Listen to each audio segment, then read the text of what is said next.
إن الحمد لله نحمده ونستعينه ونستغفره ونعوذ بالله من شرور أنفسنا وسيئات أعمالنا من يهده الله فلا مضل له ومن يضلل فلا هادي له وأشهد أن لا إله إلا الله وحده لا شريك له وأشهد أن محمدا عبده ورسوله يا أيها الذين آمنوا اتقوا الله حق تقاته ولا تموتن إلا وأنتم مسلمون يا أيها الناس اتقوا ربكم الذي خلقكم من نفس واحدة وخلق منها زوجها وبث منهما رجالا كثيرا ونساء واتقوا الله الذي تساءلون به والأرحام إن الله كان عليكم رقيبا يا أيها الذين آمنوا اتقوا الله وقولوا قولا سديدا يصلح لكم أعمالكم ويغفر لكم ذنوبكم ومن يطع الله ورسوله فقد فاز فوزا عظيما أما بعد فإن أصدق الحديث كتاب الله تعالى وخير الهدي هدي محمد صلى الله عليه وسلم وشر الأمور محدثاتها وكل محدثة بدعة وكل بدعة ضلالة وكل ضلالة في النار ثم أما بعد. Comme vous avez pu lire le titre de la conférence, il porte sur le voile islamique, sagesse et jugement. Le voile islamique qui concerne bien sûr la femme musulmane. Et il faut savoir tout d'abord que le voile n'est pas une prescription propre à la religion musulmane, mais Allah subhanahu wa ta'ala l'a ordonné dans les religions qui nous ont précédés, à savoir dans le judaïsme et dans le christianisme, mais ces personnes ayant modifié, ces personnes ayant falsifié leur religion, ceci n'est plus appliqué à notre époque, sauf chez certaines exceptions. Quant à l'islam, quant au livre d'Allah et à la sunna du prophète sallallahu alayhi wa sallam, Allah azza wa jal s'est chargé de protéger sa religion. Ainsi, les jugements qui sont présents seront présents jusqu'à la fin des temps et jusqu'à l'arrivée de l'heure. Les musulmanes ne cesseront donc de porter le voile de la pudeur jusqu'à ce qu'Allah azza wa jal détruise cette terre et tout ce qu'elle contient. Le sujet étant long, il y a beaucoup de choses à dire, il y a beaucoup de textes dans le livre d'Allah et dans la sunna du prophète sallallahu alayhi wa sallam qui parlent du voile et des conditions qu'il doit respecter, etc., etc. Ainsi, je parlerai plus en français qu'en arabe. Et de choisir ce sujet aujourd'hui ou à ce moment, c'est bien sûr, comme vous le savez tous, le voile islamique est la cible des ennemis de l'islam qui veulent que la femme musulmane se dévoile et se montre devant les hommes qui lui sont étrangers. Et il faut savoir que les musulmanes n'ont cessé de se voiler depuis l'époque du prophète sallallahu alayhi wa sallam jusqu'au 14e siècle hégirien. Comme le dit Al-Hafid ibn Hajar, qui a vécu pendant le 8e siècle, il dit que les femmes n'ont cessé et ne cessent, les femmes musulmanes, de se couvrir. Et les premières attaques qui ont ciblé le voile islamique sont apparues, comme je l'ai dit, dans le 14e siècle hégirien.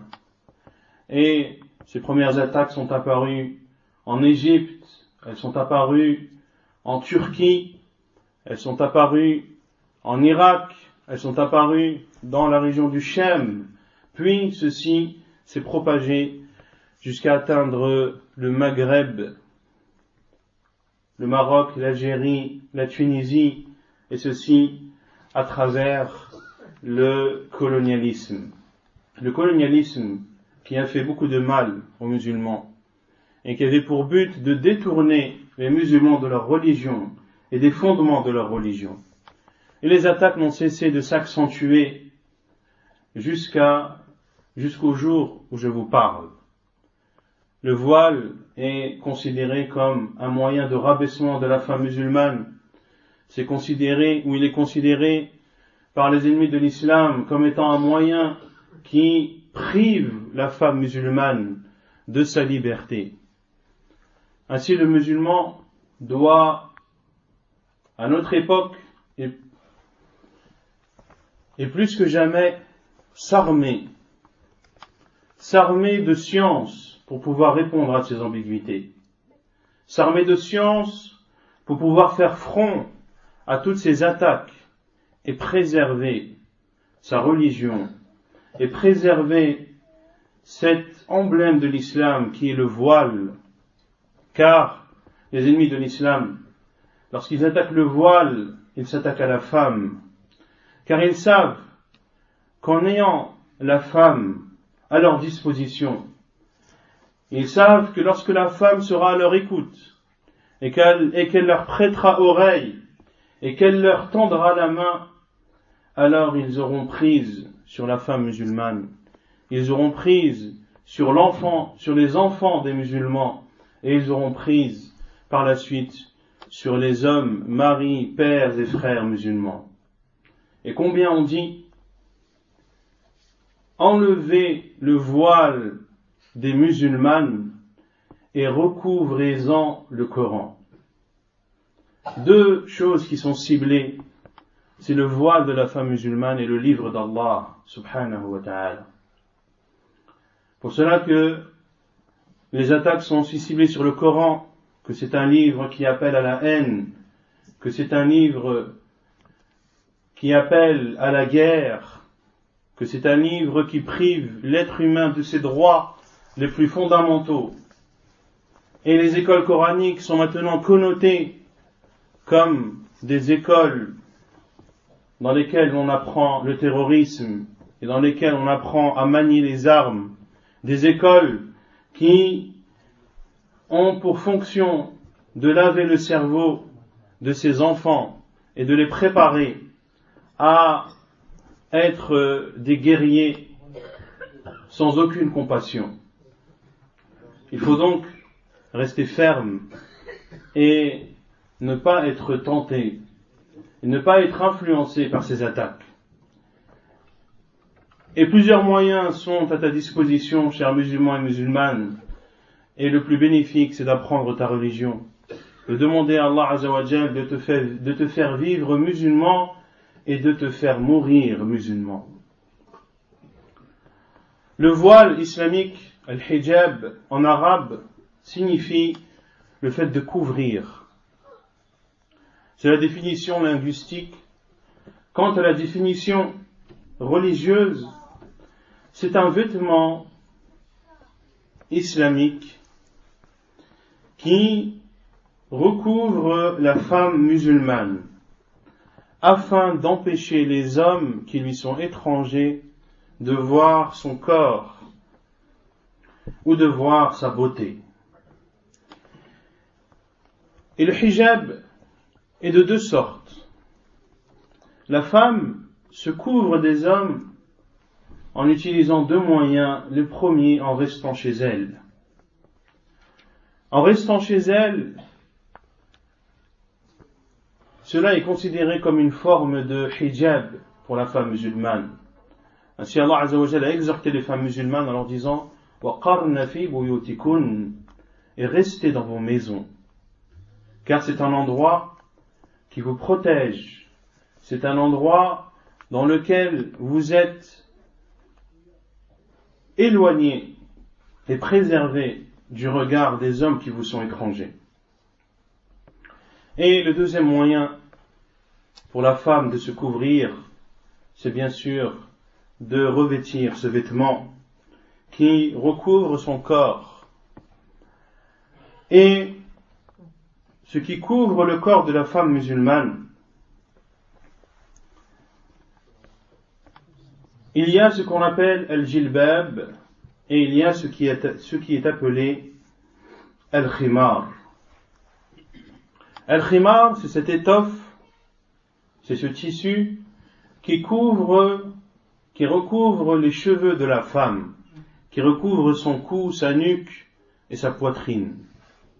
Et il y a le jilbab, qui est ce long voile qui recouvre la femme musulmane, qui recouvre tous ses vêtements, qui recouvre ses vêtements de sa tête, de la tête aux pieds. Et c'est un vêtement qui est ample, c'est un vêtement qui est épais et qui recouvre, comme je l'ai dit, l'ensemble des vêtements de la femme, que ce soit les robes ou que ce soit le khimar qu'il y a en dessous. Ainsi, la base du vêtement de la femme musulmane est qu'il doit être composé d'un khimar et d'un jilbab. Et le khimar, certains savants disent que c'est ce qui recouvre les cheveux, la nuque, et d'autres ont ajouté le visage en plus. Et le jilbab, et le hijab de la femme musulmane, et le hijab c'est un mot qui est général, qui englobe à la fois le khimar, à la fois le jilbab. Donc le mot hijab est un mot qui est plus vaste. Et ce hijab, le voile de la femme musulmane, a des conditions qui doivent être respectées pour que la femme soit considérée comme couverte islamiquement. Ces conditions sont au nombre de 8. La première est que ce voile de la femme musulmane doit recouvrir l'ensemble de son corps. Et il y a divergence des savants sur le visage et les mains. Certains savants considèrent que le visage et les mains doivent être couverts, d'autres considèrent que cela est préférable. Et les savants de l'islam sont tous unanimes sur le fait qu'une femme qui couvre son visage et ses mains, que cela est légiféré, et que cela a des sources et des origines dans la religion musulmane. Tous ceux donc qui prétendent que de couvrir le visage et les mains de la femme n'a aucune relation avec l'islam, ni de près ni de loin, sont des menteurs. Soit ce sont des menteurs, ou soit ce sont des ignorants qui ne connaissent rien de leur religion. Et les preuves que le voile de la femme musulmane doit recouvrir l'ensemble de son corps vont être citées au fur et à mesure, incha'Allah. La deuxième condition, c'est que le voile de la femme musulmane ne doit pas être une beauté en soi. Ainsi Allah Azza wa Jalla a dit dans Surat An-Nur, Surat la Lumière, وَلَا يُبْدِينَ زِينَتَهُنَّ, et qu'elles ne montrent pas leur beauté. Car le voile de la femme musulmane a deux fonctions. La première, de couvrir son corps, mais aussi de couvrir sa beauté. Et lorsque l'on parle de beauté, c'est tout ce qui ne fait pas partie de sa création initiale, comme le fait de porter des boucles d'oreilles, comme le fait de porter des bracelets, des colliers, ou autres qui embellissent la femme. Elle doit couvrir cela également. Et Allah Azza wa Jal nous ordonne la femme de ne pas montrer leur beauté. وَلَا يُبْدِينَ زِينَتَهُنَّ, les choses par lesquelles elles s'embellissent. Et ceci concerne, comme le disent les savants, tout ce qui embellit la femme, que ce soit des choses cachées, c'est-à-dire derrière son voile, ou à l'extérieur. Et ceci concerne également son voile. Donc le voile ne doit pas être une beauté en soi. Le voile ne doit pas être une beauté en soi, car Allah Azza wa Jal demande à la femme de cacher sa beauté. Et Cheikh Al-Albani, rahimahullah, dit que l'une des sagesses du jilbab, c'est de recouvrir la beauté de la femme. Et si le jilbab est une beauté en soi, il y a alors une contradiction dans ce qu'Allah Azza wa Jal demande de faire et dans ce qu'une femme qui porte un jilbab beau, qui est une beauté en soi, est.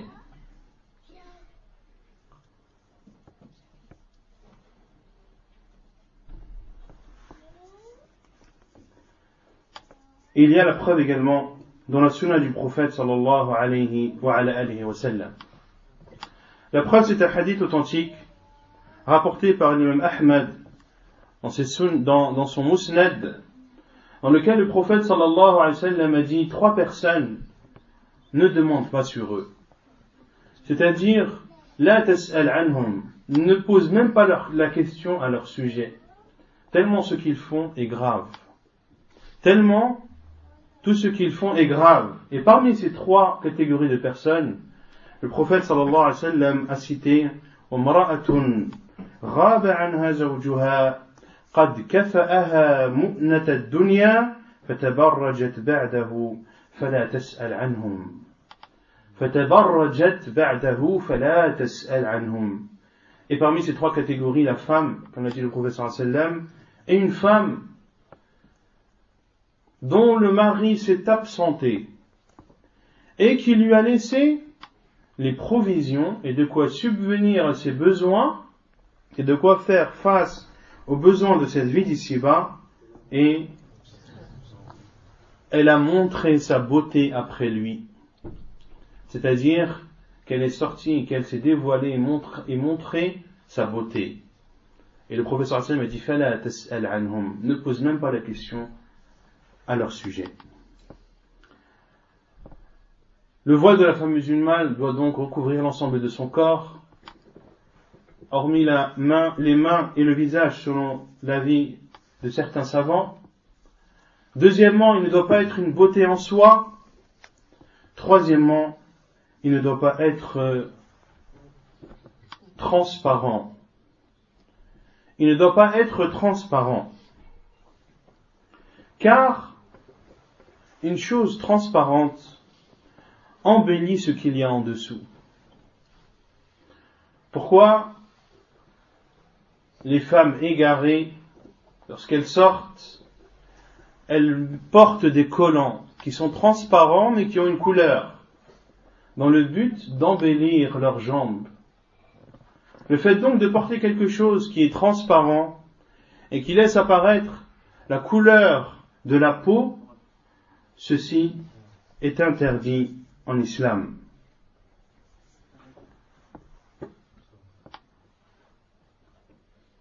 Et la preuve que cela est interdit est le hadith d'Abu Huraira radiyallahu anhu, rapporté par Muslim dans son Sahih, dans lequel le prophète sallallahu alayhi wa sallam a dit Sunfani min ahli an-nari lam arahuma ba'd.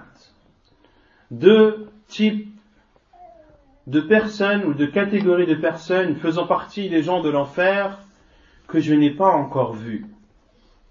Et parmi ces catégories, le prophète sallallahu alayhi wa sallam a dit wa nisa'un kasiyatun 'ariyat, et des femmes qui sont vêtues et dévêtues.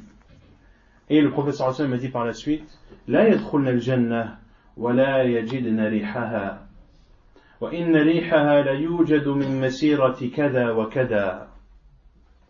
Le prophète sallallahu alayhi wa sallam a dit elles n'entreront pas au paradis et elles n'en sentiront pas l'odeur, alors que son odeur peut être perceptible à une distance de temps et temps.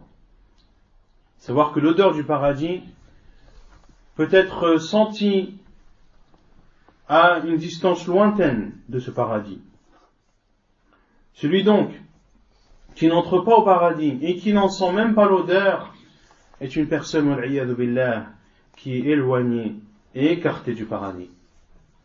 Et Cheikh al-Islam Ibn Taymiyyah rahimahullah a dit que cette parole du prophète sallallahu alayhi wa sallam, vêtu et dévêtu, a été expliquée en disant que ces femmes portent ce qui ne les recouvre pas. Ce qui ne les recouvre pas, elles sont donc en réalité dévêtues, comme le fait de porter des vêtements qui sont fins, des vêtements qui sont transparents et qui laissent apparaître la couleur de la peau, ou des vêtements qui sont serrés et qui épousent la forme des membres du corps. Ainsi, le vêtement de la femme est le vêtement qui la recouvre, de telle sorte que son corps n'apparaît pas, mais qu'aussi les formes de son corps n'apparaissent pas. La quatrième condition du voile de la femme musulmane, c'est qu'il doit être ample. Il ne doit pas être serré, il ne doit pas être étroit, afin de ne pas montrer la forme des membres du corps de la femme. Car le but du hijab, c'est de couvrir la femme et de la préserver, et que les hommes étrangers à cette femme ne puissent pas percevoir les formes de son corps. De revêtir donc un voile qui n'est pas ample, cela contredit la chose qui est demandée par Allah et par son envoyé sallallahu alayhi wa ala alihi wa sallam. Et la preuve de cela est le hadith d'Abdullah ibn Zayd, de Usama ibn Zayd radiyallahu ta'ala anhu, qui a dit que le prophète sallallahu alayhi wa sallam lui a donné une qibtiyah, qui est un vêtement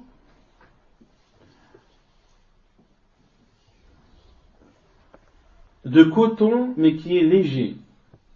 Il est épais, c'est-à-dire qu'il n'est pas transparent, mais il est léger et souple et s'accroche facilement au corps. Le prophète sallallahu alayhi wa sallam l'a donné à Usama ibn Zayd, qui l'a porté, puis Usama ibn Zayd l'a donné à sa femme. Et le prophète sallallahu alayhi wa sallam a vu Usama ibn Zayd et lui a dit: qu'as-tu? Pourquoi ne portes-tu pas al-qibtiyah que je t'ai donné? Et il a dit: oh envoyé d'Allah, je l'ai donné à ma femme, c'est elle qui le porte. Et le prophète alayhi salatu wassalam lui a dit: Murha faltaj'al tahtaha ghalala fa inni akhafu an tasifa hajma 'idhamiha. Et le prophète sallallahu alayhi wa sallam lui a dit: ordonne-lui de porter une robe en dessous, car j'ai peur que ce vêtement, c'est-à-dire al-qibtiyah, prenne les formes et montre les formes de ses os. Et c'est un hadith jugé bon par Cheikh al-Albani rahimahullah et rapporté par l'imam Ahmed dans son Musnad. La femme musulmane, ou le voile de la femme musulmane, ne doit donc pas montrer les formes de son corps. De porter un vêtement épais ne suffit pas. Un vêtement épais, c'est-à-dire qui n'est pas transparent, un vêtement opaque, ne suffit pas, mais il faut aussi qu'il ne montre pas les formes du corps. Et la femme doit s'aider dans cela en portant des vêtements en dessous. Porter des robes qui lui permettront d'être plus pudique et ainsi de ne pas montrer les formes de son corps ou de ses os. Et également, ce qui prouve cela est la parole de Fatima radiyallahu anha lorsqu'elle a dit à Asma bint Abi Bakr radiyallahu anha, elle a dit: oh Asma, comme je répugne ce que l'on fait aux femmes lorsque l'on les recouvre d'un vêtement ou d'un tissu qui montre les formes de leur corps. C'est-à-dire les femmes décédées qui après avoir été lavées, sont recouvertes d'un tissu qui montre les formes de leur corps. Et Fatima radiallahu anha, la fille du prophète sallallahu alayhi wa sallam, répugnait cela. Cela la révoltait. Ceci prouve que les femmes au temps du prophète sallallahu alayhi wa sallam avaient al-ghayra, elles avaient ce sentiment de protection, ce sentiment qui les pousse à protéger leur religion et à protéger les choses primordiales de leur religion. Et Asma bint Abi Bakr radiallahu anha lui a dit: veux-tu que je te montre une chose que j'ai apprise lorsque j'étais en Abyssinie? Et elle lui a demandé d'apporter comme ça, des feuilles de palmier fraîches. Elle les a pliées, elle les a posées et les a recouvertes d'un tissu. Et Fatima radiyallahu anha a dit: ma ahsana wa ma ajmala hadha. Comme cela est bien et comme cela est formidable, ainsi l'on pourra différencier les femmes des hommes. De prendre des feuilles de palmier, de les plier, de les poser sur la femme et sur la femme défunte et de recouvrir le tout d'un tissu qui est le linceul. Ainsi, les formes de la défunte ne sont pas visibles et ainsi l'on peut différencier le cortège funèbre ou la dépouille d'un homme et d'une femme. Et ceci a réjoui Fatima radiyallahu ta'ala anha. La cinquième condition, c'est que le voile de la femme musulmane ne doit pas être parfumé. Il y a énormément de hadiths à ce sujet qui interdisent aux femmes de sortir de leur maison parfumées.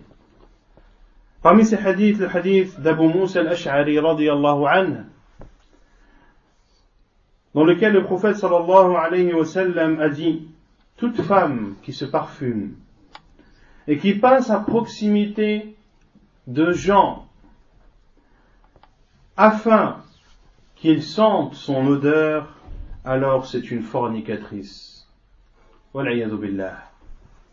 Et c'est un hadith jugé bon par Cheikh al-Albani et rapporté dans les Sunan de Nasa'i, Abu Daoud et autres. Et Abu Huraira radiyallahu anhu,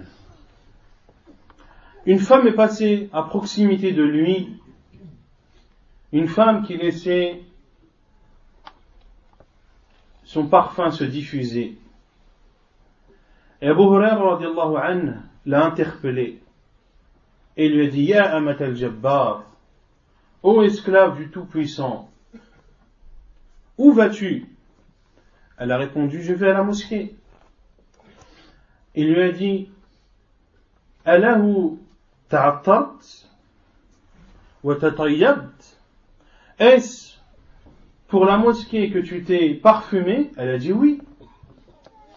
Et Abu Huraira radiyallahu anhu lui a alors répondu: retourne chez toi et lave-toi, car j'ai entendu le prophète sallallahu alayhi wa sallam dire: ma min imra'atin takhruju ila al-masjid تعصف ريحها فيقبل الله منها صلاة حتى ترجع إلى بيتها فتغتسل.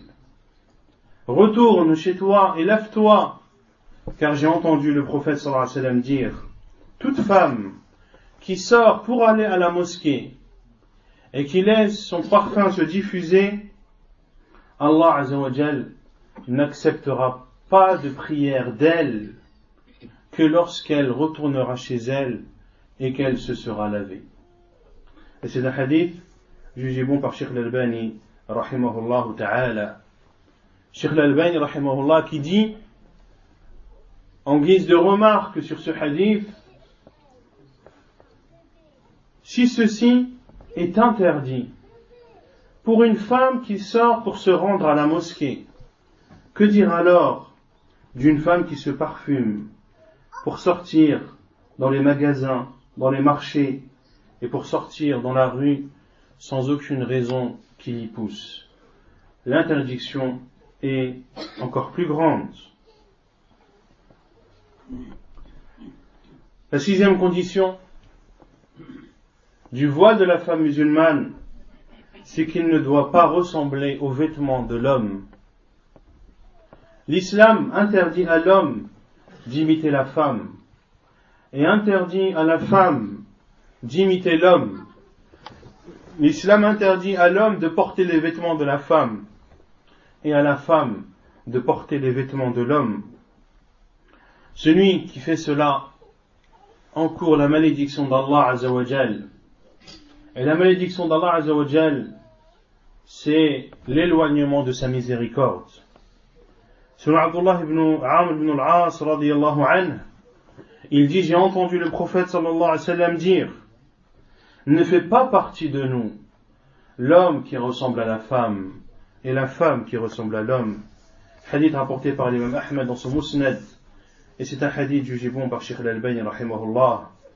Et selon Abu Huraira radiyallahu anhu, il dit: la'ana Rasulullah sallallahu alayhi wa sallam, la'ana Rasulullah sallallahu alayhi wa sallam الرجل يلبس لبسة المرأة والمرأة تلبس لبسة الرجل. رواه Abu Daoud وصححه الألباني رحمه الله.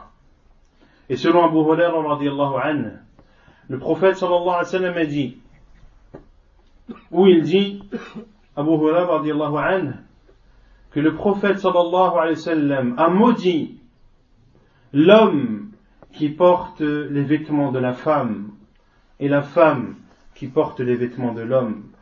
Hadith authentique rapporté par Abu Daoud et autres. Et selon Abdullah ibn Abbas radiyallahu anhu, le hadith est rapporté par Al-Bukhari et Muslim: la'ana Rasulullah sallallahu alayhi wa sallam al-mutashabbihin min al-rijal bin-nisa wal-mutashabbihat min al-nisa bir-rijal. Le prophète sallallahu alayhi wa sallam a maudit les hommes qui ressemblent aux femmes et les femmes qui ressemblent aux hommes. وعن عبد الله بن عمرو وعن عبد الله بن عمر رضي الله عنهما قال قال رسول الله صلى الله عليه وسلم: ثلاثة لا يدخلون الجنة ولا ينظر الله إليهم يوم القيامة: العاق لوالديه والمرأة المترجلة المتشبهة بالرجال والديوث. حديث رواه النسائي وغيره وهو حديث صحيح. Et un autre hadith, le hadith d'Abdullah ibn Umar radiyallahu anhu, qui dit que le prophète sallallahu alayhi wa sallam a dit: trois types de personnes n'entreront pas au paradis, et Allah Azza wa Jal ne les regardera pas le jour du jugement. Le premier, celui qui désobéit à ses parents, celui qui est malfaisant envers ses parents, et la femme mutarajjila, c'est-à-dire qui ressemble aux hommes, et ad-dayyuth. Ad-dayyuth, comme l'a expliqué le prophète sallallahu alayhi wa sallam dans un autre hadith, c'est l'homme qui n'empêche pas sa femme le mal. C'est l'homme qui n'empêche pas sa femme de faire le mal et de nuire à sa réputation et à son honneur. Ils n'entreront pas au paradis, ils n'en sentiront pas l'odeur. Et on verra, on parlera de Dayyuth tout à l'heure, lorsque l'on parlera des sagesses du hijab. La septième condition du hijab, du voile de la femme musulmane, c'est qu'il ne doit pas ressembler aux vêtements des non-musulmanes. Et le fait de ne pas ressembler aux musulmans est quelque chose de répandu en islam. dans le livre d'Allah et dans la sunna du prophète sallallahu alayhi wa sallam, énormément de textes interdisent aux musulmans et à la musulmane de ressembler aux non-musulmans, que ce soit dans leurs adorations, que ce soit dans leurs fêtes, ou que ce soit dans les vêtements qui leur sont propres. Le musulman doit tout le temps se différencier des non-musulmans. Et beaucoup de hadiths sont rapportés à ce sujet, des hadiths que vous connaissez sûrement tous. Beaucoup d'adorations, le prophète sallallahu alayhi wa sallam nous ordonne de ne pas faire comme les juifs et les chrétiens et comme les non-musulmans. Et le fait qui est le plus proche concerne le jeûne de Ashura. Le prophète sallallahu alayhi wa sallam nous a légiféré de jeûner le 9e jour pour ne pas ressembler au peuple juif. Et le prophète sallallahu alayhi wa sallam nous ordonne de tailler nos moustaches et de laisser pousser nos barbes et de ne pas faire comme les non-musulmans. Et beaucoup de hadiths où le prophète sallallahu alayhi wa sallam nous conseille de prier avec nos sandales, car le peuple juif ne prie pas avec leurs sandales. Et beaucoup d'autres hadiths qui sont nombreux et le sujet et le temps ne nous permettent pas de tout citer. Et Allah Azza wa Jal interdit dans plusieurs versets de ressembler aux non-musulmans. Il dit Azza wa Jal en parlant à son prophète sallallahu alayhi wa sallam, ثم جعلناك على شريعة من الأمر فاتبعها ولا تتبع أهواء الذين لا يعلمون. Puis nous t'avons mis sur la voie droite de l'ordre, suis-la et ne suis pas les passions de ceux qui ne savent pas. Et il dit subhanahu wa ta'ala dans l'autre verset, وكذلك أنزلناه حكما عربيا ولئن اتبعت أهواءهم بعدما جاءك من العلم ما لك من الله من ولي ولا نصير. ما لك من الله من ولي ولا واق. Ainsi, nous l'avons fait descendre sous forme de loi en arabe, c'est-à-dire le livre d'Allah. Et si tu suis les passions, leurs passions, si tu suis leurs passions, c'est-à-dire des polythéistes, après que la science t'est parvenue, alors tu n'auras auprès d'Allah ni allié, ni sauveur. Et il dit subhanahu wa ta'ala, أَلَمْ يَأْنِ لِلَّذِينَ آمَنُوا أَن تَخْشَعَ قُلُوبُهُمْ لِذِكْرِ اللَّهِ وَمَا نَزَلَ مِنَ الْحَقِّ ولا يكونوا كالذين أوتوا الكتاب من قبل فطال عليهم الأمد فقست قلوبهم وكثير منهم فاسقون. N'est-il pas temps pour les cœurs des croyants d'éprouver de l'humilité au rappel d'Allah et de ce qu'il a fait descendre comme vérité, et qu'ils ne soient pas comme les gens du livre, comme ceux qui ont eu le livre avant et qui ont trouvé le temps long, فَقَسَتْ قُلُوبُهُمْ, et leurs cœurs se sont alors endurcis. Ainsi le péché a pour conséquence néfaste que le cœur s'endurcisse. Et les hadiths du prophète sallallahu alayhi wa sallam sont nombreux.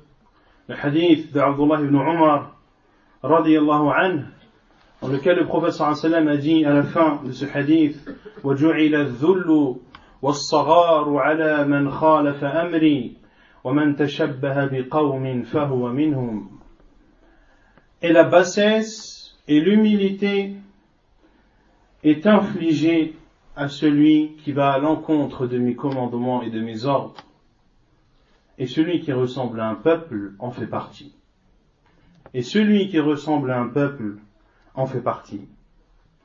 Et dans le hadith d'Abdullah ibn Umar et d'Abdullah ibn Amr al-As, radiyallahu ta'ala an, rapporté par Muslim dans son Sahih, il dit que le prophète sallallahu alayhi wa sallam l'a vu en train de porter ou étant vêtu de 2 étoffes teintes en rouge.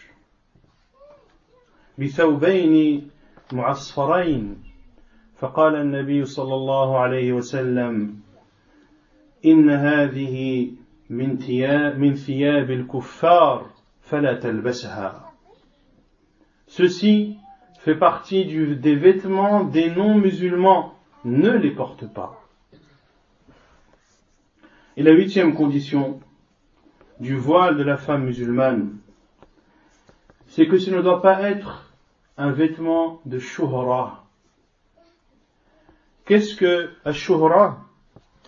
Les savants l'ont défini en disant que c'est tout vêtement que la personne met dans le but d'avoir une réputation. Que ce vêtement soit un vêtement de valeur pour montrer une richesse et un orgueil, ou que ce soit un vêtement modeste qui a pour but justement de montrer que la personne a de l'ascétisme. Et l'imam Shawkani, rahimahullah, rapporte d'Ibn al-Athir qu'il a dit sur Ash-Shuhra. Ash-Shuhra, c'est le fait de montrer quelque chose. ظهور الشيء. والمراد أن ثوبه يشتهر بين الناس لمخالفة لونه لألوان ثيابهم فيرفع الناس إليه أبصارهم ويختال عليهم بالعجب والتكبر. Ibn al-Athir a défini Ash-Shuhra en disant que ce sont des vêtements que l'on porte parmi les gens dont les couleurs sont différentes de leurs couleurs, afin que les gens lèvent leur regard vers ceux-ci. Et la personne qui les porte avec orgueil et bil-ujb, c'est-à-dire en étant dupé par sa propre personne, en voulant s'ostenter et s'enorgueillir devant les gens. C'est la définition de libas ash-shuhra. Et ce vêtement, ash-shuhra, le prophète sallallahu alayhi wa sallam a interdit de le porter. Le hadith a été jugé bon par Sheikh al-Albani, rahimahullah, le hadith de Abdullah ibn Umar, qu'Allah les agrée, où il dit que le prophète sallallahu alayhi wa sallam a dit من لبس ثوب شهرة في الدنيا ألبسه الله ثوب مذلة يوم القيامة. Celui qui porte un vêtement de shuhra dans cette vie d'ici-bas, Allah Azza wa Jal lui fera porter un vêtement d'humiliation, un vêtement de rabaissement le jour du jugement, puis il le fera plonger en enfer. Wal'iyadhu billah. Puis, il le fera plonger en enfer. Ceci sont les 8 conditions du voile de la femme musulmane. La première condition, c'est qu'il doit recouvrir l'ensemble du corps. La deuxième, c'est qu'il ne doit pas être une beauté en soi. La troisième condition, c'est qu'il ne doit pas être transparent, laissant apparaître ce qu'il y a en dessous. La quatrième condition est qu'il doit être ample, il ne doit pas être serré ni étroit. La cinquième condition, il ne doit pas être parfumé. La sixième, il ne doit pas ressembler aux vêtements masculins. La septième, il ne doit pas ressembler aux vêtements des non-musulmanes. Et la huitième condition, il ne doit pas faire partie des vêtements de shuhra. Et le voile de la femme musulmane a été légiféré et il y a derrière des sagesses. Tout d'abord, le voile de la femme musulmane, celle qui le porte, obéit à Allah et à son envoyé. Et l'obéissance à Allah et à son envoyé sallallahu alayhi wa sallam n'est pas quelque chose d'optionnel. Ce n'est pas quelque chose que tu as le choix de faire ou de ne pas faire. Allah Azza wa Jalla dit وَمَا كَانَ لِمُؤْمِنٍ وَلَا مُؤْمِنَةٍ إِذَا قَضَى اللَّهُ وَرَسُولُهُ أَمْرًا أَن يَكُونَ لَهُمُ الْخِيَرَةُ مِنْ أَمْرِهِمْ. Il n'appartient pas à un croyant et à une croyante, lorsqu'Allah et son envoyé ont décrété une chose, d'avoir encore le choix. C'est-à-dire le choix de faire ou de ne pas faire cette chose. Et Allah Azza wa Jalla a juré فَلَا وَرَبِّكَ لَا يُؤْمِنُونَ حَتَّى يُحَكِّمُوكَ فِيمَا شَجَرَ بَيْنَهُمْ. Par ton Seigneur, ils ne seront croyants que lorsqu'ils t'auront pris comme juge sur les choses dans lesquelles ils se disputent. Et Allah subhanahu wa ta'ala a ordonné le hijab, a ordonné le voile dans plusieurs versets. Et le prophète sallallahu alayhi wa sallam dans plusieurs hadiths. Allah subhanahu wa ta'ala dit, et le verset on l'a vu tout à l'heure, وَقَرْنَ فِي بُيُوتِكُنْ وَلَا تَبَرَّجْنَ تَبَرُّجَ الْجَاهِلِيَّةِ الْأُولَى. Il dit, en s'adressant aux femmes du prophète sallallahu alayhi wa sallam, et restez dans vos maisons, et ne vous exhibez pas à la façon des gens de la période anté-islamique. Allah Azza wa Jal a ici ordonné aux femmes du prophète sallallahu alayhi wa sallam de rester chez elles et de ne pas s'exhiber. Et il leur a enseigné que le fait de s'exhiber, eh bien, fait partie des choses qui étaient faites dans la période anté-islamique. Et Cheikh al-Islam Ibn Taymiyyah rahimahullah a dit, lorsqu'il explique ce verset, que la femme doit être protégée. Ainsi, elle a été précisée où le fait de se voiler la concerne elle. Le fait de se voiler, de ne pas montrer son corps ni sa beauté, et de délaisser at-tabarruj. Ainsi, il leur est demandé de se cacher et de se voiler, et l'on a vu tout à l'heure que la femme peut se voiler de deux façons, la première en étant chez elle, et la deuxième, lorsqu'elle sort de chez elle, de se revêtir du voile islamique. Et at-tabarruj, l'exhibition citée dans ce hadith, dans ce verset, a été expliquée par l'imam Tabari dans son tafsir en disant at-tabarruj huwa idharu az-zina wa ibrazu al-mar'a mahasinaha lirijal. C'est le fait de montrer sa beauté et qu'une femme expose ses atouts à l'homme ou aux hommes. Et Allah Azza wa Jal dit dans l'autre verset dans Surat Al-Ahzab وَإِذَا سَأَلْتُمُوهُنَّ مَتَاعًا فَاسْأَلُوهُنَّ مِنْ وَرَاءِ حِجَابٍ ذَلِكُمْ أَطْهَرُ لِقُلُوبِكُمْ وَقُلُوبِهِنْ. Il dit subhanahu wa ta'ala selon le sens, et lorsque vous les questionnez sur une chose, alors questionnez-les de derrière un voile. Ceci sera plus pur pour vos cœurs et pour leurs cœurs. Pour vos cœurs à vous les hommes et pour leurs cœurs à qui? À vous les femmes du prophète sallallahu alayhi wa sallam. Et les hommes qui sont cités dans ce verset sont bien sûr les compagnons du prophète sallallahu alayhi wa sallam. Si le fait de demander aux femmes quelque chose derrière un voile est plus pur pour leur cœur à eux, que dire alors de nos cœurs à nous? les cœurs des compagnons du prophète sallallahu alayhi wa sallam et les cœurs des femmes du prophète alayhi salatu wassalam sont les cœurs les plus purs qui n'ont jamais existé sur terre.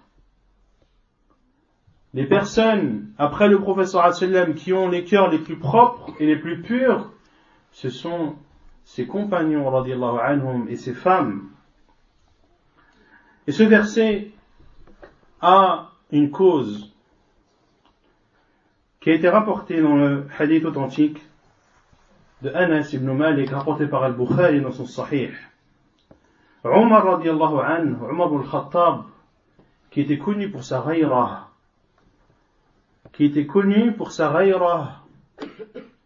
au point que le prophète sallallahu alayhi wa sallam, lors de l'ascension, a vu au paradis une maison dans laquelle il y avait au fond des femmes. Et il a dit, quelle est cette maison? Ils ont dit, c'est la maison de Omar ibn al-Khattab. Et le prophète sallallahu alayhi wa sallam a voulu partir, puis a fait marche arrière. Et pourquoi le prophète sallallahu alayhi wa sallam a fait marche arrière? Il s'est rappelé de la ghayra de Omar ibn al-Khattab radiyallahu anhu. Et la ghayra, comme je l'ai dit tout à l'heure, c'est ce sentiment protecteur que ressent le musulman pour protéger sa religion, pour protéger les femmes qu'il a sous sa responsabilité.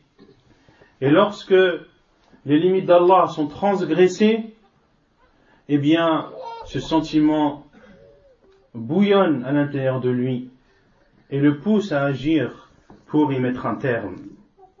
Et Omar al-Khattab radiyallahu anhu, lorsqu'il a dit au prophète alayhi salatu wassalam, Ya Rasulallah, yadkhulu alayka al-barr wal-fajir, فلو أمرت أمهات المؤمنين بالحجاب فنزل الله آية الحجاب. Omar al-Khattab a dit, ô envoyé d'Allah, entre chez toi des pieux comme des pervers. Si tu ordonnais aux mères des croyantes de se voiler, et Allah Azza wa Jal a révélé Ayat al-Hijab, a révélé les versets du hijab, et celui-ci en fait partie, entre autres lorsqu'Allah Azza wa Jal a dit dans ce verset وَإِذَا سَأَلْتُمُوهُنَّ مَتَاعًا فَاسْأَلُوهُنَّ مِنْ وَرَاءِ حِجَابٍ.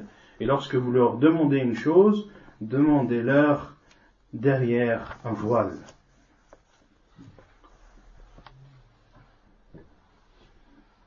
L'imam Ibn Jarir al-Tabari, rahimahullah ta'ala, et le tafsir de l'imam Tabari est l'un des meilleurs exégèses du Coran, si ce n'est le meilleur exégèse du Coran. Il dit, lorsqu'il explique sa parole d'Allah Azza wa Jal, et lorsque vous les questionnez-les derrière un voile, c'est-à-dire lorsque vous questionnez les femmes du prophète sallallahu alayhi wa sallam, ainsi que les femmes des croyants qui ne sont pas vos femmes, alors questionnez-les de derrière un voile qui s'interpose entre vous et elles, et n'entrez pas dans leur maison. Et Allah Azza wa Jalla a dit, cela est plus pur pour vos cœurs et pour leurs cœurs. Il dit, rahimahullah ta'ala, que la cause du hijab, ou l'une des causes du hijab, c'est la purification du cœur. Allah a ordonné le hijab pour purifier le cœur des hommes et des femmes.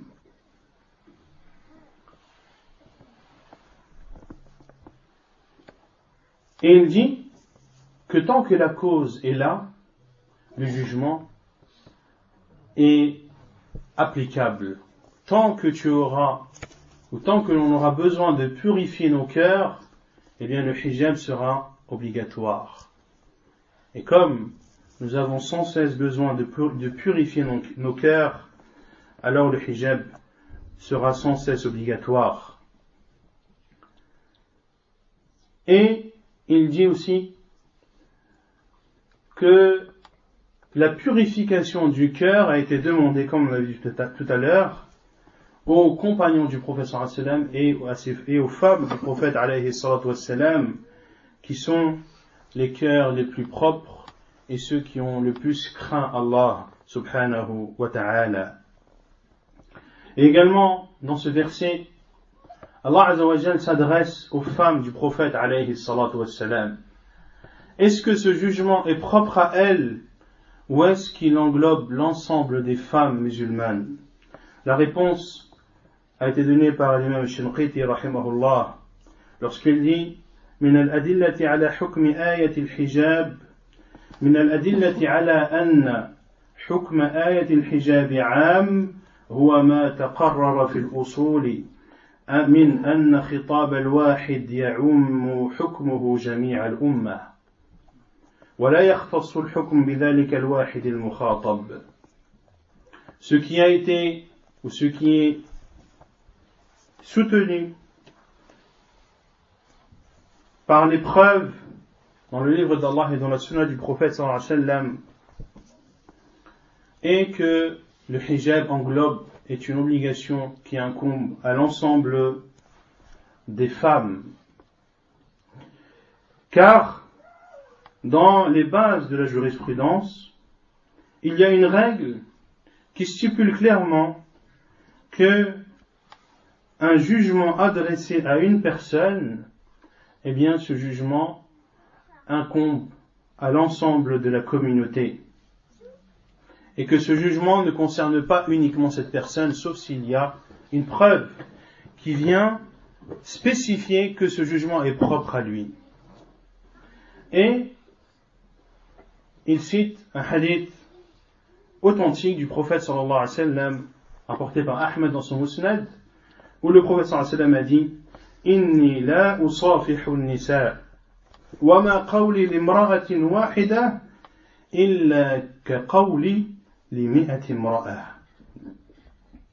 Le prophète sallallahu alayhi wa sallam a dit je ne serre pas la main aux femmes et ma parole pour une seule femme est comme ma parole pour 100 femmes.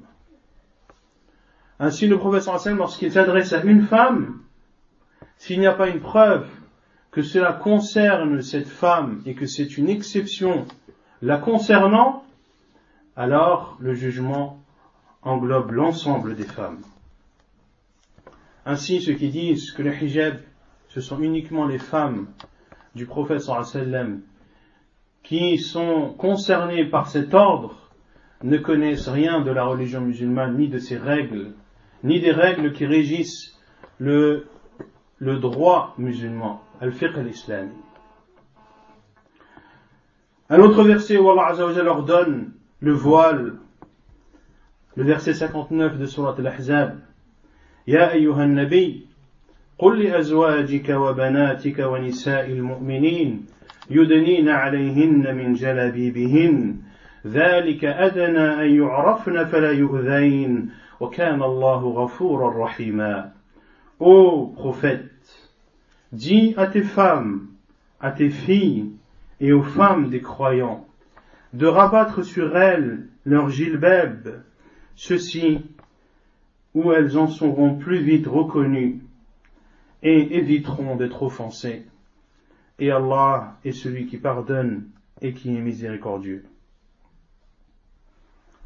Allah Azza wa Jalla ordonne ici aux femmes du prophète sallallahu alayhi wa sallam, à ses filles et aux femmes des croyants de rabattre sur elles le jilbab. Et le jilbab, on a vu en introduction, la définition de celui-ci, c'est le vêtement ample et épais que la femme utilise pour revêtir l'ensemble de son corps, de la tête aux pieds. Et l'imam al-Sa'di, rahimahullah, a dit lorsqu'il explique ce verset, هذه الآية التي تسمى آية الحجاب. Ce verset qui est aussi appelé le verset du hijab. Allah Azza wa Jalla a ordonné son prophète d'ordonner à ses femmes en général. Et il a commencé par ses femmes à lui, c'est-à-dire les femmes du prophète sallallahu alayhi wa sallam et ses filles, car elles le concernent plus que les autres. Et aussi, car celui qui ordonne une chose doit d'abord commencer par sa famille avant les autres. Allah Azza wa Jalla a dit, ô vous qui avez cru, préservez vos personnes et vos familles d'un feu. Un feu dont le combustible sont les hommes et les pierres. De rabattre sur elles leur jilbab. Et le jilbab, c'est le vêtement qu'il y a au-dessus de leurs vêtements, par lequel elles recouvrent leur visage et leur poitrine. Et Allah Azza wa Jalla a cité la sagesse de cela. Elles seront plus vite reconnaissables. Cela prouve, et ainsi, elles seront plus vite reconnaissables et éviteront ainsi d'être offensées. Cela prouve qu'il y a une offense sur celles qui ne se voilent pas. Car la femme qui ne se voile pas, l'on peut penser d'elle qu'elle n'est pas chaste, et que ce n'est pas une femme qui préserve sa chasteté et son honneur. Ainsi, elle subira ou elle subirait les offenses des hommes. Et ceci est une preuve aussi que le hijab vient casser l'attirance qu'un homme aurait pour une femme. Et Allah Azza wa Jalla a conclu ce verset en disant wa kana Allahu ghafuran rahima. Allah est pardonneur et miséricordieux, pardonneur sur ce que vous avez pu faire auparavant, et miséricordieux car il vous a montré les jugements et vous a explicité l'interdit et l'autorisé. Un autre verset où Allah Azza wa Jalla ordonne le voile, c'est le verset 30 et 31, ou les versets 30 et 31 de Surat An-Nur, Surat la Lumière. قل للمؤمنين يغضوا من أبصارهم ويحفظوا فروجهم ذلك أزكى لهم إن الله خبير بما يصنعون وقل للمؤمنات يغضضن من أبصارهن ويحفظن فروجهن ولا يبدين زينتهن إلا ما ظهر منها وليضربن بخمرهن على جيوبهن ولا يبدين زينتهن إلا لبعولتهن أو آبائهن أو آباء بعولتهن أو أبنائهن وأبناء بعولتهن أو إخوانهن أو بني إخوانهن أو بني أخواتهن أو نسائهن أو ما ملكت أيمانهن أو التابعين غير أولي الإربة من الرجال أو الطفل الذين لم يظهروا على عورات النساء ولا يضربن بأرجلهن ليعلم ما يخفين من زينتهن وتوبوا إلى الله جميعا أيها المؤمنون لعلكم تفلحون. Allah Azza wa Jalla dit selon le sens, dit aux croyants de baisser leur regard et de garder leur chasteté, c'est plus pur pour eux. Allah est certes parfaitement connaisseur de ce qu'ils font. Allah Azza wa Jalla ici commence à ordonner les croyants, les hommes, de baisser leur regard et de préserver et de garder leur chasteté. Cela est une réponse à ces détracteurs de l'islam qui croient de bonne ou de mauvaise foi que la chasteté est une vertu qui ne concerne que la femme et que l'homme peut se permettre de ne pas être chaste et de côtoyer des filles et d'avoir des rapports en dehors du mariage. Ceci est un mensonge sur l'islam et sur les musulmans. Et ils utilisent ce prétexte pour dire que l'homme ordonne à la femme d'être chaste, il lui interdit de sortir, il l'oblige de se voiler quand il se permet les écarts qu'il veut et il se permet de soi-disant être libre et de profiter de sa jeunesse. Ceci est un mensonge. Sur Allah et sur son envoyé sallallahu alayhi wa sallam, le musulman doit baisser son regard. Et de baisser son regard va lui permettre de préserver sa chasteté. une chasteté qu'il doit garder jusqu'au mariage, et même en étant marié, eh bien, c'est en ayant des rapports avec sa femme qu'il préserve sa chasteté par la suite, et qu'il préserve sa personne de tomber dans ce péché ignoble qui est le péché de la fornication et de l'adultère. Puis Allah Azza wa Jal dit aux croyantes de baisser leur regard et de garder leur chasteté et de ne montrer leur atour que ce qui en paraît. Que ce qui en paraît, et ici les savants ont divergé. Certains ont dit que ce qui en paraît, c'est-à-dire ce qui apparaît du jilbab de façon extérieure, et d'autres savants ont dit ce qui en paraît, c'est-à-dire le visage et les mains. Et qu'elles rabattent sur elles, et qu'elles rabattent leur voile sur leur poitrine, et qu'elles ne montrent leurs atours qu'à leur mari, ou à leur père, ou au père de leur mari, ou à leur fils, ou au fils de leur mari, ou à leur frère, ou au fils de leur frère, ou au fils de leur sœur, ou aux femmes musulmanes, ou aux esclaves qu'elles possèdent, ou aux domestiques mâles impuissants, ou aux garçons impubères qui ignorent toute partie, qui ignorent tout des parties cachées des femmes, et qu'elles ne frappent pas avec leurs pieds, de façon que l'on sache ce qu'elles cachent de leur parure. Allah Azza wa Jal ici interdit à la femme de marcher en frappant de ses pieds au point de faire entendre les bruits des parures qu'elle cache. Et ici, les parures qui sont voulues, c'est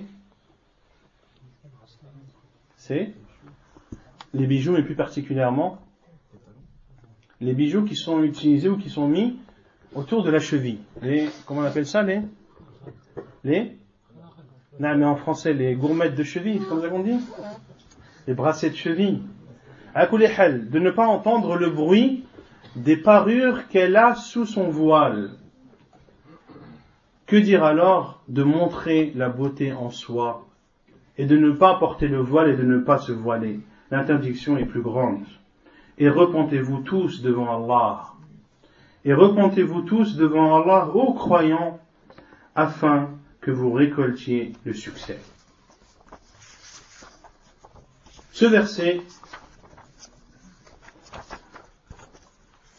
Aïcha radiallahu anha a dit: Yarhamullahu nisa al-muhajirat al-uwal لما أنزل الله وليضربن بخمرهن على جيوبهن شققن مروطهن فاختمرن. رواه al-Bukhari. Aïcha radiallahu anha a dit, comme cela est rapporté dans le Bukhari, dans son Sahih, qu'Allah fasse miséricorde aux premières femmes parmi al-muhajirat, celles qui ont émigré de la Mecque vers Médine. Lorsqu'Allah a révélé et qu'elles rabattent leur voile sur leur poitrine, elles ont découpé leur manteau et elles en ont fait des khimars. وعن صفية بنت شيبة قالت: بينما نحن عند عائشة قالت: وذكرت نساء قريش وفضلهن فقالت: إن لنساء قريش لفضلا وإني والله ما رأيت أفضل من نساء الأنصار أشد تصديقا بكتاب الله ولا إيمانا بالتنزيل لقد أنزلت سورة النور وليضربن بخمرهن على جيوبهن انقلب رجالهن إليهن يتلون عليهن ما أنزل إليهن فيها ويتلو الرجل على امرأته وابنته وأخته وعلى كل ذي قرابته ما منهن امرأة إلا قامت إلى مرطها فاعتجرت به تصديقا وإيمانا بما أنزل الله من كتابه فأصبحن يصلين وراء رسول الله صلى الله عليه وسلم الصبح متعجرات كأن على رؤوسهن الغربان. Aïcha radiallahu anha, ou selon Safiya bin Shayba, elle dit, alors que nous étions chez Aïcha radiallahu anha, elle a dit, les femmes, elle a cité, c'est-à-dire Aïcha radiallahu anha, a cité les mérites des femmes de Quraysh. Puis elle a dit, les femmes de Quraysh ont un mérite, mais par Allah, je n'ai pas vu des femmes qui ont plus de mérite, qui sont meilleures que les femmes de l'Ansar, et qui ont autant considéré vraie la parole d'Allah, et avoir autant cru dans sa révélation. La sourate, lorsque la sourate An-Nur, sourate la lumière, et entre autres la parole d'Allah Azza wa Jalla, et qu'elle rabatte sur elles, et qu'elles rabattent leur voile sur leur poitrine, leurs maris ou leurs hommes sont partis chez elles, chez les femmes de l'Ansar, pour leur lire et pour leur réciter ce qui a été révélé les concernant. Et l'homme récitait ces versets sur sa femme, sur sa fille et sur ses sœurs et sur toutes les personnes, toutes les femmes qui étaient proches de lui. Et toutes les femmes se sont levées vers leur manteau et se sont couvertes en considérant vrai la parole d'Allah et en croyant à la révélation d'Allah. Et le lendemain matin, elles priaient derrière le prophète sallallahu alayhi wa sallam, étant recouvertes comme s'il y avait sur leur tête des corbeaux. Cela prouve que les femmes de l'Ansar et les femmes des compagnons radiallahu anhum, lorsque un ordre descendait d'Allah et de son envoyé, elles n'hésitaient pas une seule seconde à le mettre en pratique, car elles savaient que dans les ordres d'Allah et de son envoyé sallallahu alayhi wa sallam, il y a le bien, tout le bien, et qu'une chose qui a été légiférée les concernant ne peut être qu'une chose qui soit en leur faveur, et il y a derrière une sagesse de la part d'Allah subhanahu wa ta'ala. Et beaucoup de hadiths prouvent l'obligation du hijab et prouvent le fait que de se couvrir le visage est légiféré en islam. Le hadith de Fatima bint Munzir qui disait que nous cachions nos visages alors que nous étions en état de sacralisation, nous et Asma bint Abi Bakr radiyallahu ta'ala anha. Et le prophète sallallahu alayhi wa sallam, parmi les preuves du hijab, a interdit d'entrer chez les femmes. Iyyakum wad-dukhul ala an-nisa. Et un homme parmi l'Ansar a dit, ô envoyé d'Allah, que penses-tu de l'homme qui fait partie de la famille du mari? Et le prophète sallallahu alayhi wa sallam a dit, celui-ci, al-hamu al-maut.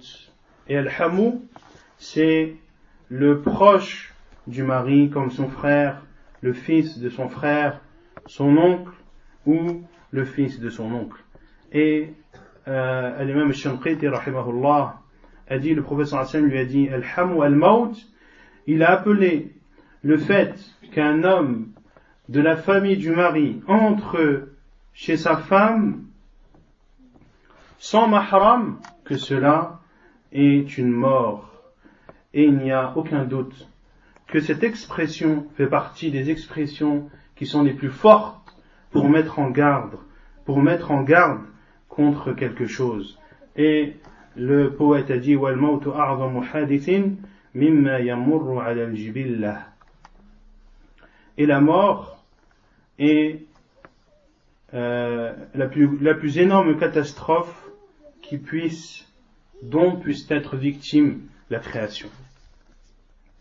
Et parmi les preuves du niqab également, le hadith d'Abdullah ibn Umar rapporté par al-Bukhari Muslim, où le prophète sallallahu alayhi wa sallam a dit, que la femme en état de sacralisation ne porte pas le niqab et qu'elle ne porte pas de gants.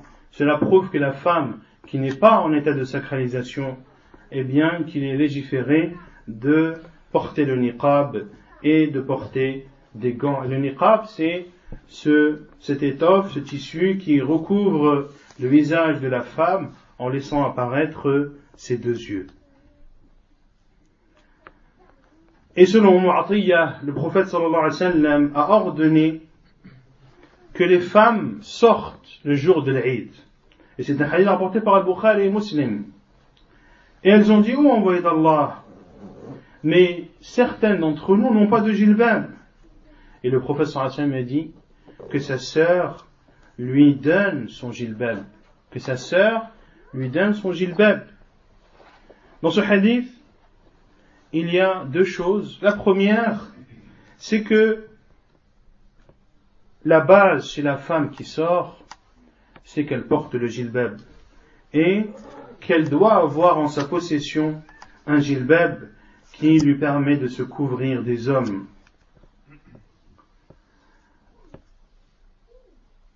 Et deuxièmement, on retient de ce hadith, lorsque le prophète sallallahu alayhi wa sallam a dit que sa sœur lui donne un jilbab à porter.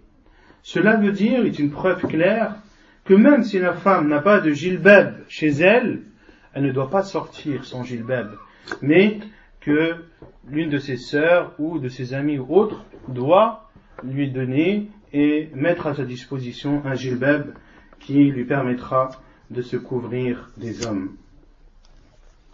Et les hadiths sont nombreux à ce sujet qui montrent l'obligation pour la femme de se couvrir du voile et également des hadiths qui prouvent l'obligation de se couvrir le visage et les mains pour la femme, pour certains savants et pour d'autres que cela est préférable et que cela est d'autant plus recommandé lorsque la personne vit dans une époque de tentation. Et le hijab est une foi. Le hijab, c'est une foi, car Allah Azza wa Jalla, lorsqu'il a parlé du hijab, s'est adressé aux croyantes et dit aux croyantes de baisser leur regard et de préserver leur chasteté. Et Allah Azza wa Jalla dit à tes femmes, à tes filles et aux femmes des croyants. Donc, le hijab, c'est une foi. Également, le hijab, le voile, est une purification. Et ça, on l'a vu dans le verset où Allah Azza wa Jalla dit cela est plus pur pour vos cœurs et pour leur cœur. Et le hijab, c'est également une chasteté. Et la chasteté est une vertu auquel l'islam appelle. Ainsi, Héracl a questionné Abu Sufyan, le hadith est rapporté par Al-Bukhari, et que vous ordonne-t-il? C'est-à-dire que vous ordonne Muhammad sallallahu alayhi wa sallam. Et Abu Sufyan a répondu, il nous ordonne d'adorer Allah seul et de ne rien le lui associer et de délaisser tout ce que nos parents ont dit, et il nous ordonne de prier, il nous ordonne d'être véridique, il nous ordonne d'être chaste et de préserver les liens de parenté. Et le prophète sallallahu alayhi wa sallam demandait à Allah Azza wa Jal la chasteté. Il disait sallallahu alayhi wa sallam, Allahumma inni as'aluka al-huda wa-tuqa wal-afaf wal-ghina.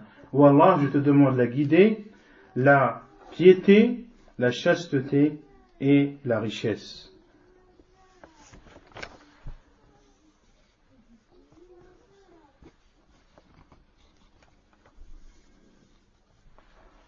Également, le hijab, c'est la pudeur. Le voile, c'est également de la pudeur, et la pudeur est également une vertu qui est demandée en islam. Et le fait de se voiler permet à la femme d'être pudique et de se protéger des mauvais mœurs et de la débauche. Le prophète sallallahu alayhi wa sallam a dit la pudeur ne vient que par le bien. Et il dit aussi sallallahu alayhi wa sallam, al-haya'u khayrun kulluh, la pudeur est bien entièrement, est un bien entièrement. Et il dit aussi sallallahu alayhi wa sallam, chaque religion a un comportement. لكل دين خلقا وخلق الإسلام الحياء.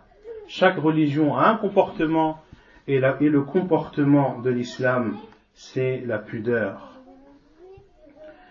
Et la pudeur est aussi un comportement, et aussi le comportement des anges. Ainsi, dans le hadith authentique rapporté par Muslim, lorsque le prophète sallallahu alayhi wa sallam était dans la maison de Aïcha, c'était son tour, le prophète sallallahu alayhi wa sallam a enlevé ses vêtements, il a enlevé son rida afwan, son étoffe supérieure, il a enlevé ses sandales, puis il s'est couché sallallahu alayhi wa sallam. Et lorsque le prophète sallallahu alayhi wa sallam était persuadé que Aïcha dormait, il s'est alors réveillé, il a mis son rida, il a mis ses sandales, il est sorti tout doucement, il a ouvert la porte tout doucement et il l'a refermée tout doucement. Et dans le hadith, le prophète sallallahu alayhi wa sallam est sorti et Aïcha radhiyallahu anha ne dormait pas, elle est sortie elle aussi suivre le prophète sallallahu alayhi wa sallam. Elle a suivi le prophète sallallahu alayhi wa sallam, est parti à Al-Baqi' et a demandé à Allah azza wa jal le pardon pour les morts enterrés dans le cimetière de Al-Baqi'. Puis le prophète sallallahu alayhi wa sallam est retourné et Aïcha radhiyallahu anha est retournée également et elle a couru, elle s'est précipitée pour rentrer avant le prophète sallallahu alayhi wa sallam. Et le prophète sallallahu alayhi wa sallam, lorsqu'il est rentré, il a trouvé Aïcha radhiyallahu anha essoufflée. Et elle pensait que le prophète sallallahu alayhi wa sallam allait partir chez une autre de ses femmes. Et le prophète sallallahu alayhi wa sallam lui a dit que cela ne lui que cela ne convient pas au prophète sallallahu alayhi wa sallam de faire une telle chose, mais que le prophète sallallahu alayhi wa sallam respecte le tour de ses épouses. Et il lui a dit alayhi sallam pour lui expliquer que Jibril alayhi salam est venu et lorsqu'il a vu que tu dormais, il m'a appelé tout doucement. Et je lui ai répondu tout doucement. Et il ne pouvait pas rentrer alors que tu avais enlevé tes vêtements. Et lorsque j'ai su que tu étais endormi et que je ne voulais pas te réveiller, alors je me suis levé tout doucement, je me suis habillé tout doucement, j'ai ouvert et fermé la porte tout doucement, et Jibril alayhi salam m'a dit, ton Seigneur t'ordonne d'aller au Baqi' et de demander pardon à ceux qui y sont. Ainsi, la pudeur est même un comportement et une caractéristique des anges alayhimus salam. Et le prophète sallallahu alayhi wa sallam a dit également, la pudeur fait partie de la foi et le plus pudique de ma communauté est Uthman radiyallahu anhu. Le plus pudique de ma communauté est Uthman. Ainsi, la pudeur n'est pas une caractéristique qui est propre aux femmes, mais les hommes en ont aussi leur part, et celui qui est le plus pudique de la communauté musulmane, c'est Uthman radiyallahu ta'ala anhu.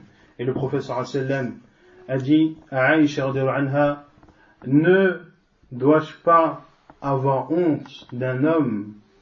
Par Allah, les anges ont honte de lui. En parlant de Uthman radiyallahu ta'ala anhu. Et l'auteur a dit, إذا لم تخش عاقبة الليالي ولم تستحي فاصنع ما تشاء فلا والله ما في العيش خير ولا الدنيا إذا ذهب الحياء. Si tu n'as pas peur de l'alternance de la nuit, alors fais, et que tu n'as pas honte, alors fais ce que tu veux. Par Allah, il n'y a pas de bien dans cette vie, ni dans cette terre, lorsque la pudeur disparaît. Et également, le voile est en concordance avec al-ghayra, ce sentiment de protection que ressent l'homme pour protéger sa femme de tout interdit et de toute honte. Et dans le hadith authentique rapporté par Al-Bukhari et Muslim, Sa'd ibn Ubada radiyallahu anhu a dit: si je voyais un homme avec ma femme, je le frapperais avec mon épée du côté qui est aiguisé, dans le but de le tuer. Et le prophète sallallahu alayhi wa sallam a dit à ses compagnons: Ata'jabuna min ghayrati Sa'd? Êtes-vous étonnés de la ghayra de Sa'd? Je jure par Allah que j'ai plus de ghayra pour lui. Et Allah a plus de ghayra que moi, et c'est par la ghayra d'Allah qu'il vous a interdit les turpitudes, celles qui sont apparentes comme celles qui sont cachées. Et il dit sallallahu alayhi wa sallam également: Inna Allah yaghar, wa inna al-mu'mina yaghar, wa inna ghayrata Allahi an ya'tiya al-mu'min ma harrama Allahu alayhi. Il dit aussi sallallahu alayhi wa sallam dans le hadith rapporté par Al-Bukhari et Muslim: Allah a de la ghayra, et le croyant a de la ghayra. Et la ghayra d'Allah, c'est le fait que l'un des croyants commet ce qu'Allah lui a interdit de faire. Et l'opposé de al-ghayra, c'est ad-diyatha. Et la personne qui n'a pas de ghayra, ou qui a un comportement, une caractéristique contraire à al-ghayra, est appelée ad-dayyuth. Et ad-dayyuth, c'est celui qui accepte le mal dans sa famille. Et les savants ont dit, c'est celui qui n'a pas de ghayra face ou vis-à-vis des femmes de sa maison. Il n'a pas ce sentiment de dérangement, il n'a pas ce sentiment de révolte lorsqu'il voit les femmes de sa famille dévêtues, lorsqu'il voit les femmes de sa famille désobéir à Allah subhanahu wa ta'ala et porter atteinte à leur honneur et ne pas préserver leur chasteté. Et il y a un châtiment douloureux pour ad-dayyuth, le hadith qu'on a vu tout à l'heure: 3 personnes n'entreront pas au paradis et Allah Azza wa Jalla ne les regardera pas le jour du jugement. Parmi ces 3 personnes, ad-dayyuth. Et il dit aussi sallallahu alayhi wa sallam: thalathatun la yadkhuluna al-jannah, la yadkhuluna al-jannata abadan, ad-dayyuth wa الرجلة والمترجلة من النساء ومدمن الخمر. قالوا يا رسول الله أما مدمن الخمر فقد عرفنا فما الديوث؟ قال الذي لا يبالي من دخل على أهله. قلنا فما المترجلة من النساء؟ قال التي تشبه بالرجال أو يعني تشبه بالرجال. والحديث صححه الألباني رحمه الله. Et le prophète sallallahu alayhi wa sallam a dit dans un autre hadith: 3 personnes n'entreront jamais au paradis. Le dayyuth, la femme qui ressemble à l'homme, et l'alcoolique. Ils ont dit: oh envoyé d'Allah, quant à l'alcoolique, nous le connaissons. Celui qui boit de l'alcool, de façon constante. Ce n'est pas forcément alcoolique, car l'alcoolique c'est celui qui est dépendant de l'alcool. L'alcoolique est pire que celui qui boit de façon constante. Et ils ont dit: quant au dayyuth, qui est-il? Et le prophète sallallahu alayhi wa sallam a dit: c'est celui qui ne fait pas attention ou lui importe peu ceux qui entrent chez lui, ou ceux qui entrent dans sa famille. Et elles ont dit: et al-mutarajila min an-nisa, c'est celle qui ressemble aux hommes. Et al-ghayra également, comme je l'ai dit, faisait partie des caractéristiques de Omar al-Khattab radiyallahu anhu. Il était connu pour sa ghayra, et plus précisément pour sa ghayra concernant les femmes, car la ghayra ne concerne pas uniquement les femmes, elle concerne aussi la religion de façon générale. Ainsi, la personne qui est ghayour, c'est la personne qui est lorsque les limites d'Allah sont transgressées, lorsque les frontières d'Allah sont outrepassées, eh bien, tu sens un dérangement, il devient en colère, il est poussé par ce sentiment qui l'amène à protéger la religion d'Allah et à défendre la religion d'Allah. Et at-tabarruj, le fait de montrer sa beauté pour la femme, eh bien, il y a derrière cela beaucoup de méfaits, beaucoup de choses néfastes, et pour résumer, on pourrait dire que c'est le contraire des mérites et des sagesses du hijab. Ainsi, la femme qui ne se voile pas, c'est une femme qui n'obéit pas à Allah et à son envoyé, c'est une femme qui ne fait pas preuve de foi, c'est une femme qui n'accepte pas et qui fait le contraire de la purification, c'est une femme qui va à l'encontre de la chasteté, c'est une femme qui n'est pas pudique, c'est une femme qui n'a pas de ghayra, qui n'a pas ce sentiment protecteur de la religion.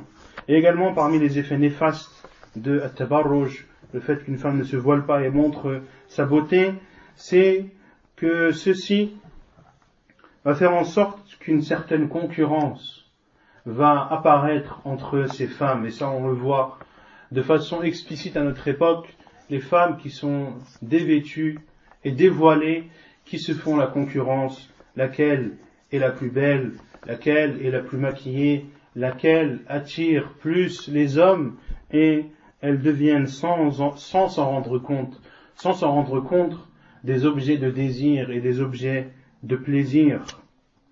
Et également le fait de ne pas se dévoiler, le fait de se dévoiler, eh bien contredit et éloigne et repousse la personne du mariage, car celui qui tombe dans le haram et celui qui assouvit ses désirs et ses passions dans l'interdit, eh bien il ne ressent pas ce besoin de se marier et d'être chaste, car il assouvit déjà ce désir wal-'iyadhu billah dans l'interdit. Ainsi, lorsque la femme se dévoile, alors les turpitudes augmentent et cela a un impact direct sur le comportement des hommes et plus particulièrement des jeunes parmi eux et plus précisément des jeunes qui ne sont pas droits dans leur religion, des jeunes qui ont une foi fragile. Ainsi, lorsqu'ils voient des femmes non voilées, des femmes embellies, cela attise leur désir, cela fait en sorte qu'ils sont attirés vers ces femmes et qu'ils tombent dans l'interdit. Wal-'iyadhu billah. Également, le fait que la femme se dévoile et montre sa beauté, eh bien, fait apparaître le divorce et augmente les cas de divorce. Et ça, on le voit de façon claire et évidente dans les civilisations occidentales. Et c'est un problème qui n'est pas soulevé à l'ordre du jour. Combien de familles monoparentales existent dans les familles occidentales non musulmanes? Combien de femmes se retrouvent seules à élever leurs enfants car son mari l'a quitté pour une autre femme? Ou l'inverse, l'homme qui se retrouve avec ses enfants car sa femme l'a quitté du jour au lendemain pour un autre homme qu'elle a rencontré au travail ou qu'elle a rencontré dans la salle de sport ou qu'elle a rencontré dans tout autre endroit. Et une personne même m'a raconté que parmi les kuffars, les non-musulmans, un homme est rentré chez lui et il y avait un autre homme avec sa femme et sa femme lui dit: soit tu es d'accord de vivre avec nous ou soit tu t'en vas. Pourquoi? Car cette femme a rencontré depuis des années cet homme et que c'était son amant depuis des années, et elle a décidé du jour au lendemain de ne plus cacher et de jouer la femme qui est franche et de dire à son mari: soit tu acceptes de vivre, que l'on vive nous trois, ou alors tu n'as qu'à trouver un autre endroit où vivre. Wal-'iyadhu billah.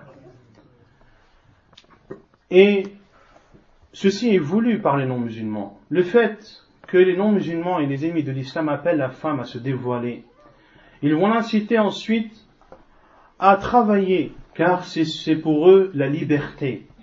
Car c'est pour eux une liberté pour la femme de pouvoir travailler, d'avoir son argent, de sortir quand elle veut, d'entrer quand elle veut, d'acheter ce qu'elle veut, d'être totalement indépendante.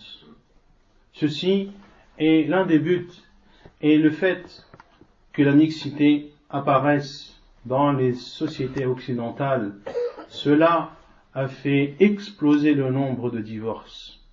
Ils interdisent officiellement la polygamie, mais officieusement, c'est pire que la polygamie qu'il y a. L'homme n'a pas une, deux maîtresses, mais il en a 4 ou 5. Et l'homme a une maîtresse ou des maîtresses, et la femme a elle aussi des amants. Pourquoi se priverait-elle elle aussi? Ainsi, wal'iyadu billah, il y a de la multipolygamie officieuse dans les pays non musulmans, alors qu'officiellement ils interdisent la polygamie. Et également, cela appelle à la fornication. Le fait que la femme se dévoile facilite la fornication et facilite l'adultère, wal'iyadu billah, car le voile est un obstacle entre l'homme et la fornication.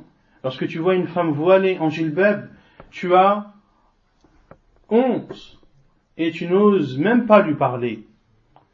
Et ceci, même les jeunes qui ont une foi fragile ou qui ne fréquentent pas beaucoup la mosquée ou autre, ils vont se comporter comme des loups affamés et comme des loups qui n'ont pas de cœur envers une femme dévêtue, mais tu les verras respectueux devant une femme voilée. Ils baisseront leur regard, ou s'ils parlent fort, ils parleront moins fort. S'ils disent des insultes, eh bien ils se tairont le temps que cette sœur passe et qu'ils ne lui portent pas atteinte. Et parmi les conséquences néfastes du fait que la femme se dévoile et montre sa beauté, c'est que Allah Azza wa Jal peut faire descendre un châtiment qui englobe tout le monde. Il dit subhanahu wa ta'ala dans Surat Al-Isra: وَإِذَا أَرَدْنَا أَن نُهْلِكَ قَرْيَةً أَمَرْنَا مُتْرَ فِيهَا فَفَسَقُوا فِيهَا فَحَقَّ عَلَيْهَا الْقَوْلُ فَدَمَّرْنَاهَا تَدْمِيرًا. Il dit subhanahu wa ta'ala: et lorsque nous voulons détruire une contrée, nous ordonnons à ces gens opulents d'y semer la perversité. Ainsi, la parole prononcée contre elle se réalise et nous la détruisons entièrement. Et nous la détruisons entièrement. Et dans le hadith de Zaynab bint Jahsh, radiyallahu anha, le prophète sallallahu alayhi wa sallam lui a dit: وَيْلٌ لِلْعَرَبِ مِنْ شَرٍّ قَدْ اقْتَرَبَ فُتِحَ الْيَوْمَ مِنْ رَدْمِ يَأْجُوجَ وَمَأْجُوجَ مثل هذه فأشار بإصبعيه السبابة والإبهام فقالت: يا رسول الله أنهلك وفينا الصالحون قال: نعم إذا كثر الخبث. Dans le hadith de Zaynab bint Jahsh, et je terminerai par cela, elle a dit, ou le prophète sallallahu alayhi wa sallam a dit: malheur aux Arabes d'un mal qui arrive. Aujourd'hui a été ouvert dans Radmi Ya'juj, dans le, comment traduire Rad? Dans l'obstacle, dans le Sad, le rempart de Ya'juj et de Ma'juj, il a été ouvert une partie semblable à celle-ci. Le prophète sallallahu alayhi wa sallam a fait un cercle avec son pouce et son index. Et elle a dit: ô envoyé d'Allah, est-ce que l'on va tous périr alors qu'il y a parmi nous des personnes vertueuses et pieuses? Et le prophète sallallahu alayhi wa sallam a dit: oui, lorsque la turpitude et la débauche est globale et lorsqu'elle est en grande quantité. Lorsqu'il y a beaucoup de mal, lorsqu'il y a beaucoup de perversité, alors Allah Azza wa Jal extermine tout et détruit tout et châtie tout le monde, à la fois les mauvais et les bons. Wal'iyadu billah. فنسأل الله عز وجل أن يثبتنا على الحق وأن يرزقنا العفاف. اللهم إنا نسألك التقى Allahumma inna nas'aluka al-huda wat-tuqa wal-afafa wal-ghina. Et on demande à Allah Azza wa Jal de nous préserver de tout mal et de nous préserver du mal des ennemis de l'islam. Et nous demandons à Allah Azza wa Jal de nous accorder la chasteté et de préserver nos sœurs en islam et de préserver leur chasteté et de leur donner la force, le courage et la foi nécessaires pour faire face à toutes ces attaques et pour préserver leur dignité, leur honneur à travers le voile qu'Allah subhanahu wa ta'ala et son envoyé lui ont ordonné. أقول قولي هذا وأستغفر الله وصلى الله وسلم وبارك على نبينا محمد وعلى آله وصحبه أجمعين وآخر دعوانا أن الحمد لله رب العالمين.